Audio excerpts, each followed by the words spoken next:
Hello and welcome to this podcast from Bravas. Today we're going to talk about wellness and health and some things you could do at home to help you monitor and manage that. And Keith, this is one of those subjects that we're hearing a lot more from our customers about, isn't it? Yes, we're hearing a lot more from our customers, our sales team, and the industry in general. Okay, well, it's my pleasure to invite and introduce today's guest, Anthony. I knew I was going to screw that up. Tony Antolino. Tony is the Chief Commercial and Chief Marketing Officer at Delos. Hello, Tony. Good afternoon, gentlemen. Thanks for having me today. It's good to see you. Great. Well, listen, thanks very much for joining. Maybe we should start a bit by you telling us about who Delos is and how you got there. Sure. So Delos is, for the better part of 8 years, has been merging the building science with the health science. And the company was really born out of a vision that our founder, Paul Shalla, had way back when he was working in a very unrelated industry. He was working on Wall Street at Goldman Sachs as a partner, and he was seeing this massive movement in sustainable building and green building. This goes back quite a ways. So you'll remember at that time, the LEED building movement was really proliferating and growing very rapidly. And it led him to ask the question, is anybody doing similar things for people? So it's great that we build buildings with the environment in mind, and we should do that. But how about building buildings in a way that can benefit people, society, humanity, help us have better health outcomes, et cetera? And so what he did was he actually started this informal roundtable of bringing together building scientists, health scientists, architects, physicians of all types, and what have you, and asked the proverbial question. And the answer was a resounding no, that there was no organized structure around thinking about building buildings in a way that could benefit people. So the idea for the company was born. He retired from Goldman Sachs and raised a bunch of capital and went to work building out what would become the company. But what I found really fascinating is that as opposed to jumping right into ways to monetize that concept and go to market, he took the capital and he partnered with institutions like the Mayo Clinic, the Cleveland Clinic, and hundreds of other individual physicians, building scientists, architects, designers, what have you, to validate that if you build buildings in a particular type of way, that it could be validated and quantified, that you could have healthier outcomes for people. And so they took the first 5 years of the company's existence and about $100 million and put it into pure research. And what is spectacular and so important about that is that body of research that is the foundation of the company is informed all of what Delos is today. Every product we bring to market, every insight, every perspective, every algorithm, every solution, what have you. Now, the interesting thing is that the research didn't stop at the 5-year mark. We continue to invest heavily in research. That's just an ongoing part of our DNA. I'll walk you through some of the important milestones of the company. Our first commercial opportunity coming out of the research was what is known today as the Well Building Standard.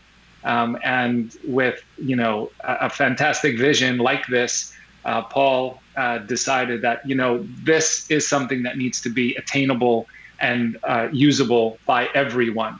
So how do you take something that is so profound and so important and make it readily available? You try and make it a standard so that it's something that is completely agnostic, completely independent of preference on product and that type of thing. I know lots of people know about the LEED building standard, but that's something different, isn't it? It is. And the easy thing to think about is, the Well Building Standard does for people what LEED does for the environment. So they're very, very similar in terms of the spirit of their intent, but one is for people and one is for the environment. And quite frankly, the Well Building Standard today, it was launched in roughly 2014. That is now in over 62 countries, over 600 million square feet of registered commercial space, and it continues to accelerate at a breakneck pace, which is fantastic. And the more we can have that well standard deployed, the more we know we're helping millions of people live healthier and better.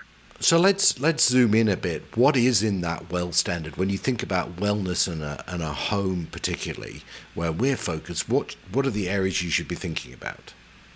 So the well standard, just for the sake of specificity, the well standard is for commercial buildings, multi-use building types. It does not translate into residences. However, the information and the science that we did from our research, we have taken that into our residential platform. And what we think about the environmental conditions in the home. We think about the air we breathe, the water we drink. We think about the exposure to artificial light and how that impacts our sleep-wake cycles. And as we all know, sleep is, far and away one of the most important aspects of our 24-hour day. If we are not getting to sleep and getting good quality sleep, our bodies and our minds, our brains, our cells cannot recharge, rejuvenate. We can't fight off disease. We're more susceptible. We don't have good cognitive function. And quite frankly, we're grumpy, right? And that's the easy litmus test.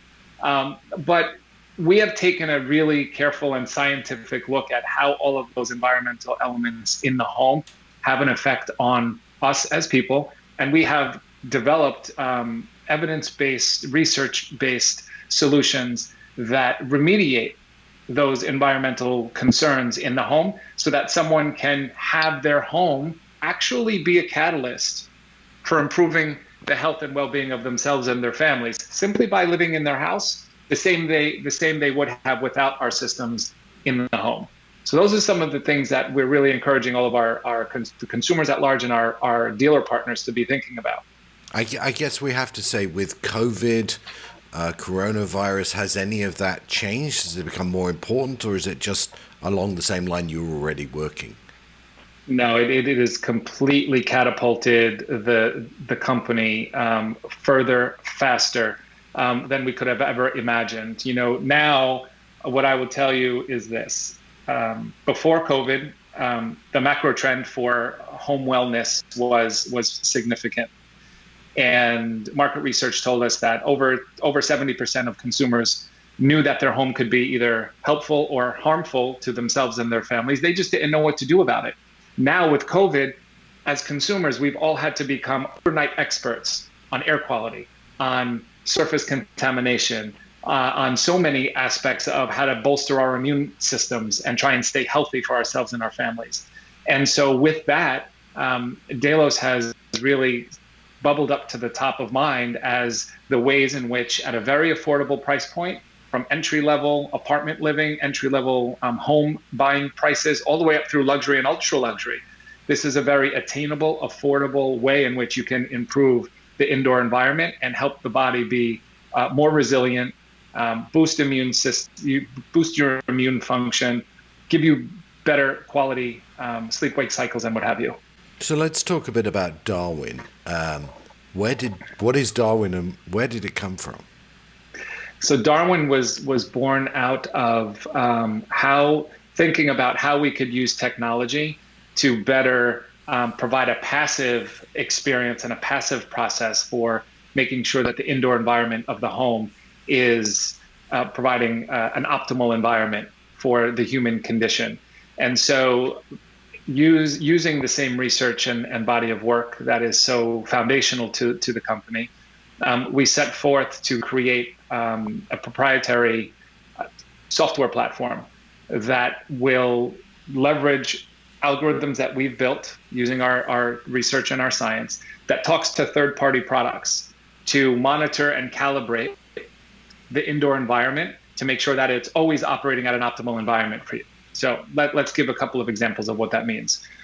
One of the elements, well, first of all, we have Darwin as the brain, right? That's the smart, healthy automation system in your home, right? And it's going to talk to third-party products. It's going to talk to lighting, circadian lighting systems. It's going to talk to air sensors that are monitoring the quality of your air in your home. And it's going to also talk to air filtration systems that are also talking to the sensors. And then we have water filtration that is born out of science and research. That's an analog device, though. That one's not talking to Darwin specifically.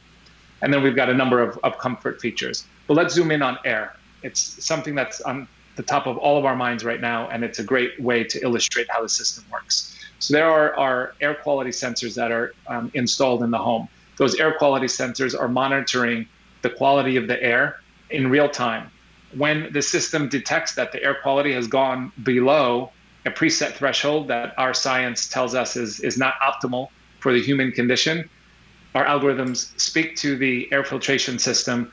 It spins up the air filtration system, and it works to bring the air quality back to a threshold that we think is good for people. So let's say there's a pollen storm and the windows are open.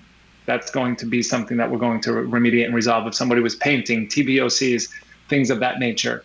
These are all things that we can monitor, calibrate, detect, and remediate. And that's a really important element, because we all know that even before COVID, so many people suffer from contaminants and allergens that are visible and invisible. But now with COVID, the pathogen size is so small, and it can carry on particle sizes that are so small that your standard air filtration systems are not going to be able to decrease the viral load in a home, or if there's someone who is sick in the home, it's not going to knock down that viral load. Delos has, we don't make any products. It's all third-party products that we literally search around the world for that meet our criteria. But we now have solutions that we're able to bring to market that are ultra-fine purification. So they can remediate air down to the particle size where viruses can live.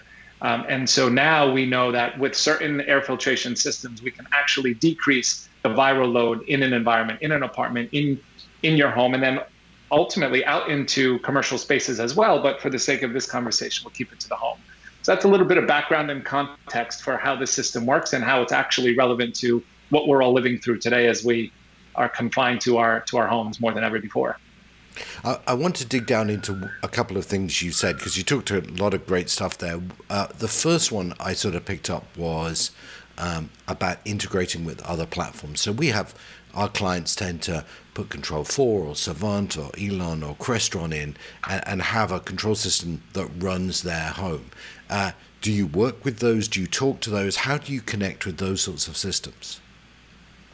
So Darwin and our system is either a standalone system if someone does not have a smart home automation system, or we are integrated and can talk to those third-party systems. Either way, one of the things that was really important to us as we set out to really penetrate the residential market was to make sure that we were able to deliver across the entire spectrum. And so to be able to service the higher end of the market, we knew that so many people are using automation systems. We want to be a subsystem of that. We don't expect people to have to jump out of Crestron and launch Darwin every time they want to, use a feature or monitor what's happening in their home. So we've done the work, and we continue to add more of the integrations on, and that will continue to be an area of focus for us. So yeah, we do integrate with those smart home automation systems. So Tony, is it designed to be a transparent system that's just kind of running in the background, or is it designed to be something that the client's interacting with and being educated by? How does that experience work? Yeah, I think it's a great question, and the answer is yes and yes. So we know that in order for great new technology to come into the market and be effective straight out of the gate, we didn't want to ask the consumer to change their behavior, right? That would just elongate things like adoption and learning curves and what have you. So if there's someone that's a low-tech person, but they want the maximum health benefit that they could possibly get out of their home environment, then this can get implemented, and they don't have to do a thing. They don't have to look at a visual dashboard. They don't have to monitor the data of how the air quality is performing, good, bad, or indifferent, and they could just exist in that home. Now, if there was someone like me who cares to monitor and to kind of gauge and see what's happening in the home and how it's performing for me, then there's great visual displays for our premier application, which our dealer channel is largely installing. We can actually zoom in on the floor plan and each of the rooms to determine exactly what's happening in that part of the home based on where the sensors are. So it's a super easy to navigate floor plan type of layout with respect to air quality. And then we have very specific sleep scenes and experiences. So we have something called dawn simulation also, which is a fantastic experience. Imagine you're in your bedroom, you're sleeping, the blackout shades are down. Your typical waking up sequence would be the blaring alarm clock waking you up at 6 a.m. That's jarring. You may or may not be in between a REM cycle. So to wake up, you could get think you got a good night's sleep, but wake up in between those cycles and wake up feeling kind of, tired and groggy as opposed to alert and refreshed. Well, with our system, we have created a scenario where about a half hour before your desired wake up time. So if your desired wake up time is 6 o'clock, at 5:30, we're going to start doing a few things. We're going to talk to the thermostat. We're going to tell it to raise the temperature slowly 4 degrees. We're going to talk to the blackout shades and simulate the rising sun. We're going to bring those shades up slowly. And then we're going to start introducing light so that we simulate the rising sun. And then we're going to slowly bring in audio from a Sonos or from your phone or what have you. And you can select from waves crashing, birds chirping, the wind chiming through the trees, what have you. In doing that, your body senses something happening around it. Your body starts to warm up because we like to sleep in cooler temperatures. And we wake up naturally in between those REM cycles. And when the body wakes up naturally in between those REM cycles, you wake up more refreshed, you wake up more recharged, what have you. So that's another really unique and custom experience that we've created to really help bring forward an accelerated sleep-wake cycle and experience that can benefit people.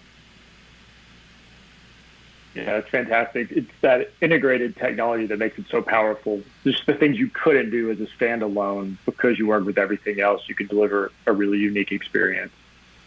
Immersive, right? It's immersive without changing behavior, which I think for me is so fascinating. I mean, I have it in my home.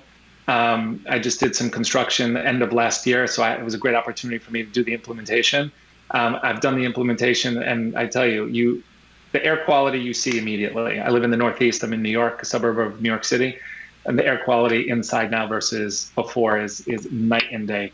My water difference is night and day, and I really enjoy waking up in this way versus, the jarring alarm clock. So the net is that I absolutely am feeling and can see the difference versus while I now have it versus when I did not have it. So it's really tactile in that way. I'm fascinated that you said you can feel the air quality difference. How does that feel? What do you notice? Well, I don't suffer from really bad allergies, but my wife does. So really bad pollen, I get a little bit of scratchy eyes. I wear contacts. So, I'm going to be feeling that and have a little bit of a sniffle. But now I'll tell you with the spring season that we just had, doors and windows have been closed and the air system has been on. I'm not suffering at all. My wife's not suffering during the evening. Her allergies when we're in the home are virtually non-existent. Then when we go outside, of course, it is what it is. We're subjected to it. She suffers worse than I do. And so that in that sense, you can feel it. But also there's something to the smell, right? Every home has its scent based on how we live in the home. And I will tell you that our home, unless we're cooking something very specific at that very moment, the home actually does have a different kind of cleaner, fresher smell. It's scentless, but you can feel it. And after COVID, I encourage everybody to come to our office in New York City in the Meatpacking District or in our showroom in Los Angeles and experience it for yourself because it is quite noticeable, actually. Is this one of those things that when you describe it, it's really hard for some customers to get their brain around, but if they come to one of your showrooms, one of your experience centers, these things will really come alive to them? Is that the best way to you got to see it for yourself? Yeah, it's self-evident. You walk into our office, our global headquarters in New York, when you come off the elevator, it's immediately noticeable. Wouldn't even have to tell you, and the same thing in our LA office. Look, it's my house, I have HEPA grade air. It's hospital grade air. It's filtering out everything down to PM 2.5. I'll be upgrading my home to a new ultrafine purification system here shortly. And that will take the particulate remediation size down even smaller. It is quite noticeable. Tony, you mentioned doing construction in your home when you did this. How much of this can someone do if they're not starting a major remodel, not starting a new construction project?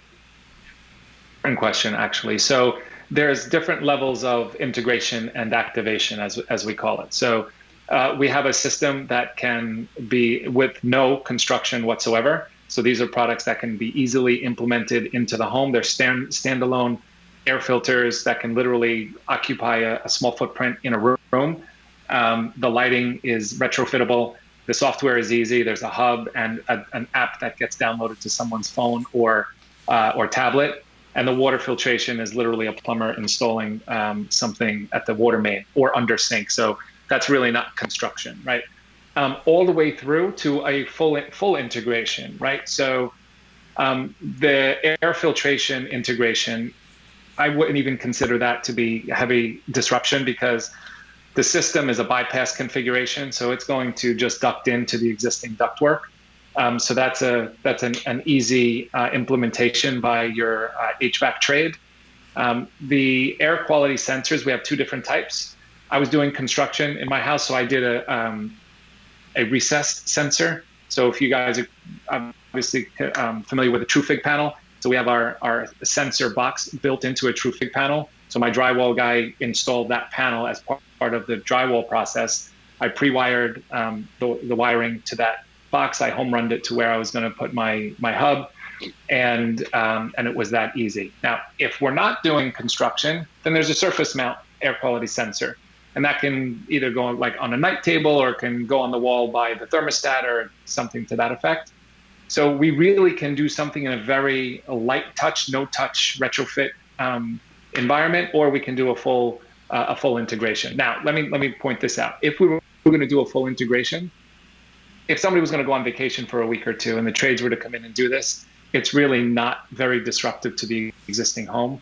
It's drywall, patch paint, lighting if you're going to change out fixtures. If not, then you're going to actually just use circadian lighting that's a screw-in retrofit bulb to match the existing bulb, and then it's the software that you're going to install. So none of them are independently complex. It's just, again, a level of disruption that somebody is willing to tolerate at a certain point in time.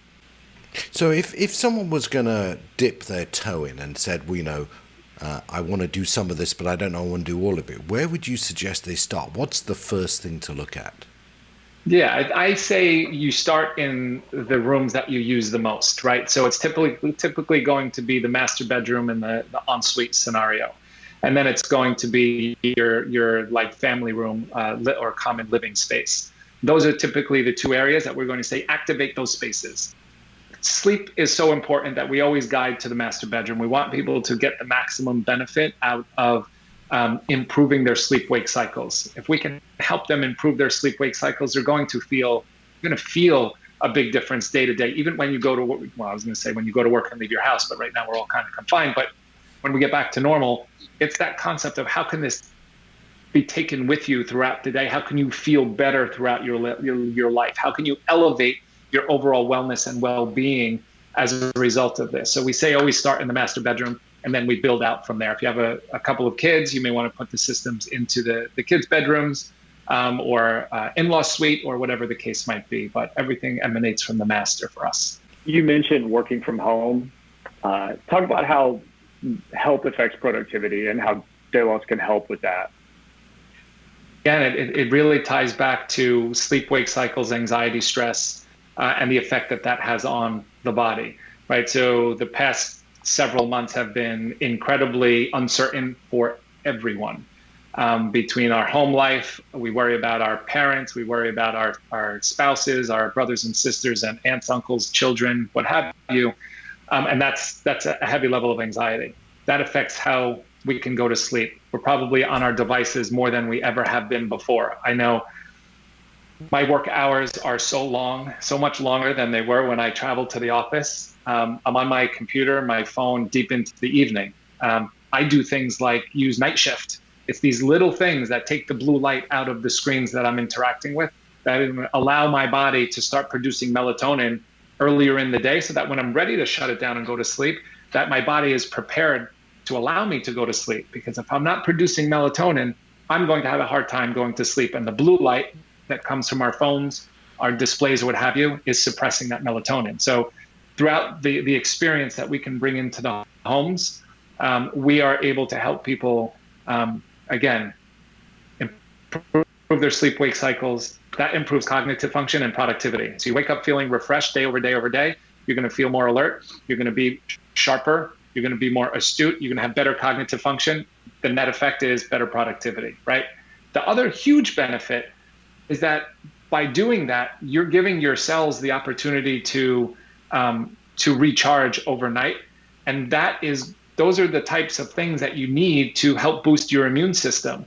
And if we can, particularly at this time, if we live a good lifestyle, we get good sleep, we try and bring down our stress and anxiety level, we're able to improve our immune systems. That's going to help us fight off the things that are going on around us just that much better. And as we all know, every little bit counts. And so we really could not be more delighted at this point in time to be servicing what we're seeing as a demand that's really quite off the charts for those reasons. Yeah, it's an amazing story and amazing timing, and I'm sure this is something we're going to want to come back to more, and I know lots of our clients and our own team are going to have more questions, so we might invite you back. But before we let you go, we sort of play the same game with all of the people we invite. These are like the short answer to the questions, just to get a bit of insight into you and your use of home technology. So question one was ask people, what's the one gadget you've got or the one piece of technology you've got at home that you think you couldn't live without? Really, really easy one, and it's not a very high tech, or I guess it kind of is. I can't live without my phone. I use an iPhone. I cannot live without it. I do more things on my phone than probably most people do on their computer. I'd be lost without it for sure. Okay, the second thing, is there one job or one piece of work you've done that you think is more amazing than any other piece of work? Was there one thing you were particularly proud of? Wow. I would not be able to characterize one specific job or project. I will tell you this. We at the luxury end of the market, we have had the privilege of implementing our systems into some seriously beautiful trophy projects out in Beverly Hills. Selling prices in the $30 million range, $20 million range, what have you. And they're spectacular and the designs are beautiful and we're super proud to have been a part of it. However, what I will tell you is, as an executive and as an officer of this company, and at this point in my life and my career, the ability for me to bring what I'm good at and what I love to do to a company that is really only going to succeed by definition if we're helping millions of people, to me, that is like the greatest reward and joy. So I would have to zoom out and say, that is what I'm most proud of, the ability to help people. I think that's great. So, okay, last question up for us. What's the one piece of technology you would like invented that you would love somebody to design that doesn't exist today? Oh, these are crazy times that we live in, given that I'm on, like you all have been on lockdown. So I would love for technology to continue to play to the advantage of humanity. And I would love for there to be a technology that could eradicate viruses like COVID and other respiratory diseases that we do not have solutions for. We need to use technology to improve humanity. In so many cases, and we see it in the news every day, technology is not being used to advance humanity. It's being used for lots of other reasons, and to be a divisive mechanism or catalyst or tool. So I would love to see technology used for the better of humanity and bring disease down to levels where we do not have global pandemics like this, and we do not see millions of people affected and infected and millions of people potentially dying with no end in sight. So I think it's a very timely answer, and that's what sits on the top of my mind every day. I can't think of a better way to end this this conversation. Tony, the Chief Commercial Officer and Chief Marketing Officer of Delos, thank you very much for the time, and we'll look forward to catching up with you again maybe in a few weeks. Be with you. Thank you, guys. Thanks, Tony.